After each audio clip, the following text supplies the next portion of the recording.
Let's remind you just quickly of tomorrow's big match from North London. It kicks off at 9:30 Eastern. It's Arsenal against Chelsea, Arteta against Maresca. And Robbie, Arsenal have a Champions League quarter-final against Real Madrid. It does not get much bigger. No. That's in a few weeks. They've got to make sure, haven't they, that in the intervening period, that doesn't dominate everything. Yeah, I think there's 3 games, including the Chelsea one, between that and the Real Madrid quarter-final.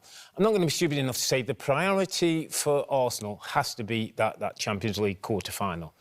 But not far behind it is finishing second in the league, by the way. Having done it twice already, you don't want to drop down the league and be 4th, 5th or something, and whether they win the Champions League or not. This team deserve to and should finish second behind Liverpool, and then let's see what happens in the Champions League, which is going to be 2 great games against one of the best teams in Europe. Tim, I say they can't let it dominate, but they're only human. And if you have gone the whole season and it's ended as disappointingly as it has for Arsenal again, but you have a chance at the Champions League, you're just a human being. You're just going to shift your focus naturally, aren't you, to that game?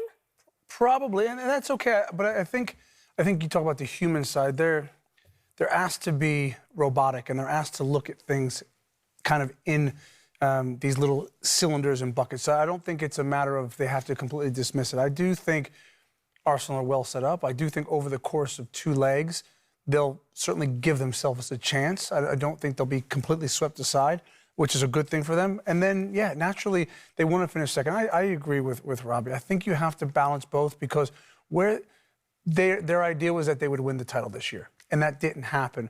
But I don't think you can fall away from second. I still think you have to show improvement. So second, okay, you're knocking on the door. You don't want to, as Robbie said, I think mentally going into summer, stumble to 4th or 5th, and now all of a sudden it feels like more of a mountain to climb. I think you can balance both. Can they win the Champions League? They can, because 145 minutes across 2 games can change the Champions League. They've got players coming back, but against one of the best teams in Europe who know how to get things done, I think they're definitely second favourites. Agree with that? Yeah, I think they're second favourites, but again, I think we would both agree. They'll be in the game. I do think they'll be in the game over the course of both legs, and when you do that, you give yourselves a chance.